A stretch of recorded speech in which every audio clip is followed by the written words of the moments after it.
Hey guys, welcome again to AJS. In today's video, we will talk about marital discomfort, separation, and divorce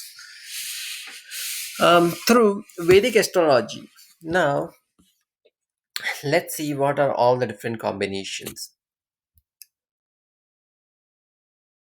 In Varaha Mihira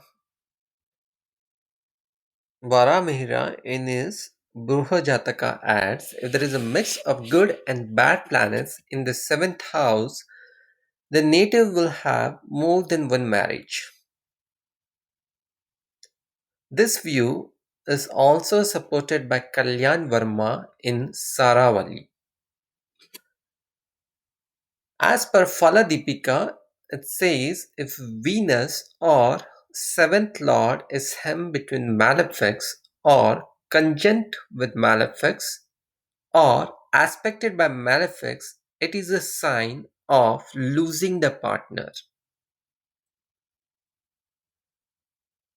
Kalyan Verma in Saravali says Mars in the seventh house leads to loss of a partner, and if that Mars is aspected by Saturn, then the death of a partner can be predicted. The planets Saturn, Mars, Sun, Rahu, and Ketu are considered natural malefic, whereas Jupiter, Moon, Venus are natural benefic, including Mercury. When Saturn or Rahu involved with the seventh house affairs, we can say the spouse has past life debts that need to be repaid in terms of marriage relationship. Saturn and Rahu represent separation, sometimes owing to the death of the spouse.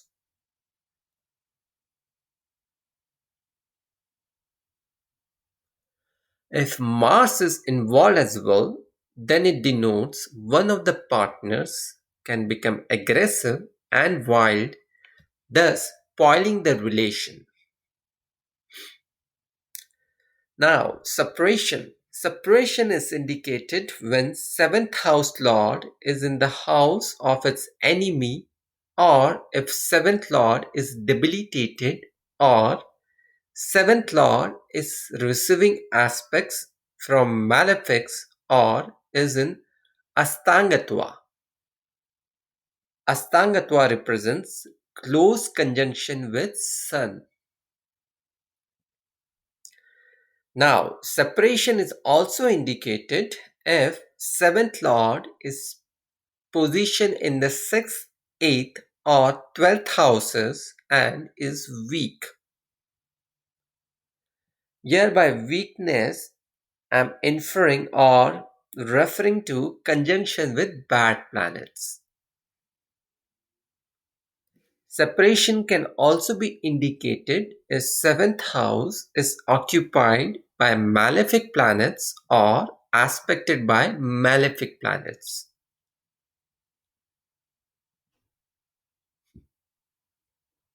In judging the horoscope, the basic rule of separative influence is to be analyzed, which gives a clear view of its influences. What is that rule? The rule says that Sun, Saturn, Rahu, and 12th house Lord and Lord of signs occupied by these planets are separative in character. That is to say that these planets cause separation from or abandonment of the traits of the house which they influence by association or aspect. Example, if two of the planets that I mentioned above, that is Sun, Saturn, Rahu, and 12th house Lord,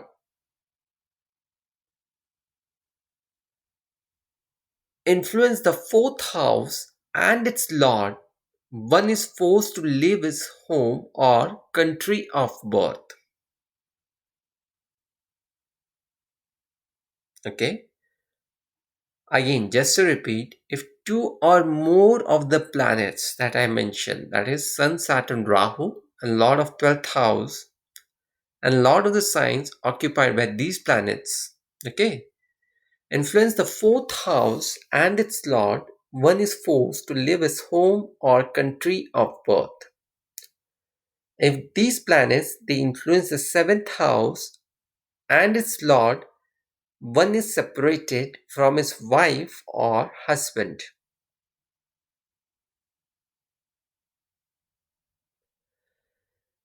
If they influence the 10th house and its Lord, or one and its Lord and Sun, one has to be separated from the benefits of the ruling powers. Example, resigning from service, termination of service, change in profession.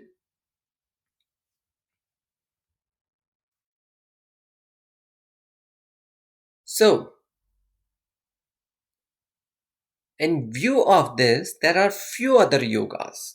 Let's talk about that. Jupiter in the seventh house, generally, even Lord of the seventh,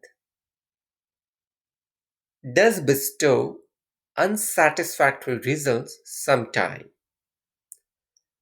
He causes great disappointments and dissatisfactions in married lives. Sometimes, a undue delay in marriage can also be seen through this. Second, marital disorder may occur seeking separation when Venus is found in Kritika, Mula, Aridra, or Jyeshta nakshatras. Out of this, Kritika is most inauspicious and gives very bad results. Third, when seventh lord is in sixth house and aspected by separative influence, there may be separation. Similarly, when seventh lord or significator joins the sixth lord and is afflicted by aspect or conjunction of malefics, similar results are seen.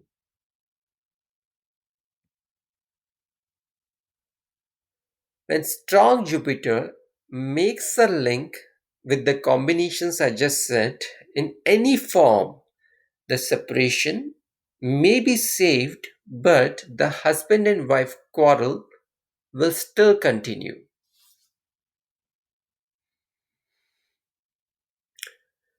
Sixth, sixth house denotes legal disputes and connection of malefic sixth lord with the seventh lord or significator may result in legal action and separation. Also, when the seventh lord or significator joins the sixth house that is being afflicted by malefics, it can denote a legal action or separation.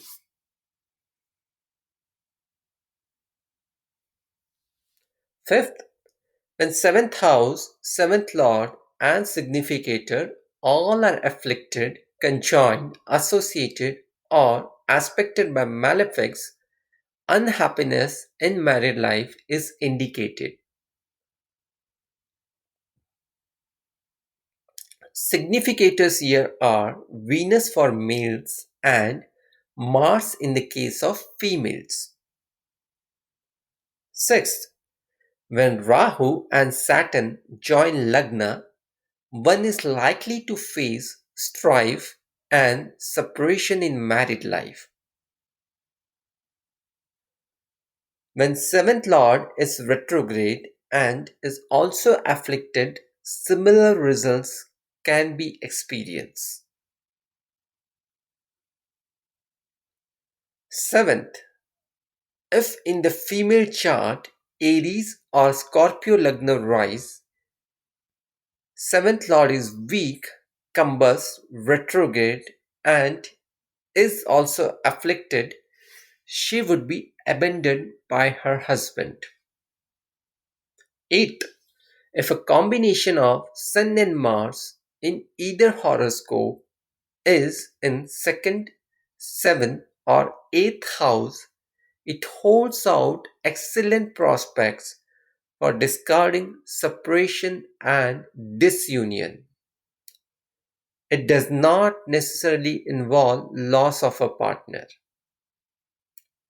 Ninth, to analyze marriage, affliction to Venus by situation, association, or aspect of malefics have an adverse effect on morals. Venus represents the other partner of marriage. 10th, when lords of second and seventh house are in constellation of evil lords, particularly in the constellation of sixth lord, and are afflicted, there will be separation, divorce, litigation, etc. between the couples.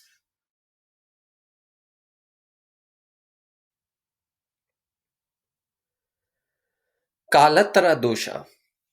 The word Kalatara means spouse. Among the planets, Venus is the Kalatra Karaka, that is, the planet indicating wife. Among the 12 houses, seventh house is the Kalatrasthana, that is, house indicating spouse. Any malefic planet in the seventh house creates this dosha. Also, this dosha is created if the seventh lord and Venus is afflicted in the birth chart. This dosha delays the marriage and it is very hard to find a suitable partner for marriage. Even after the marriage, these guys they lack good understanding and live a separated life.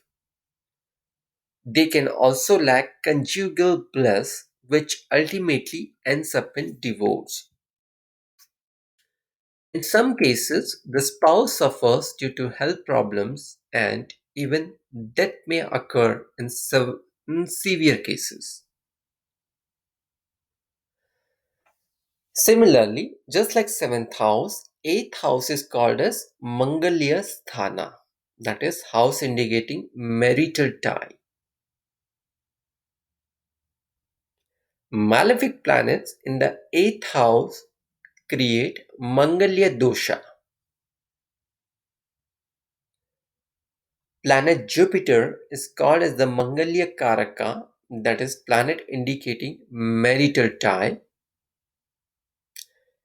If the eighth lord Jupiter and eighth house is afflicted, then the person faces trouble in the marital life due to this dosha.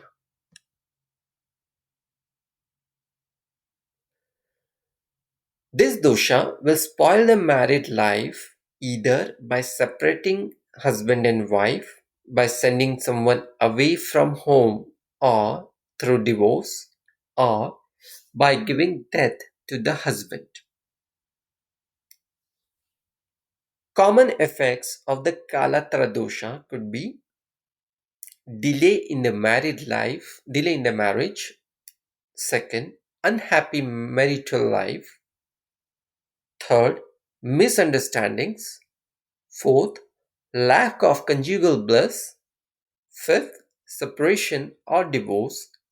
Sixth, ill health to spouse. Seventh, premature death of spouse. So, guys, that's in general about the marital life and how can you analyze that using Vedic astrology. This is the first part of it. If you do happen to like it, please let me know through likes, shares, and subscribe, and even commenting below. So in that case, I get to know mainly like what are some of the videos that you guys like, and can keep on continuing more on those videos and share the knowledge. Again, like whatever we discuss in this video is quite generic. It may or may not be applicable to all the situations. For in detailed prediction, we need to know the current dasha, antardasha, mahadasha. Even other than that, like the degrees of the planet, retrograde, and the condition of the planet along with the nakshatras and degrees, multiple other scenarios, right? So these are just the general predictions that I have given, and please do check your horoscope or consult it with an expert astrologer for a detailed prediction. So folks, that's all for today. See you again with the next interesting part of couple of other videos. Thank you for joining me.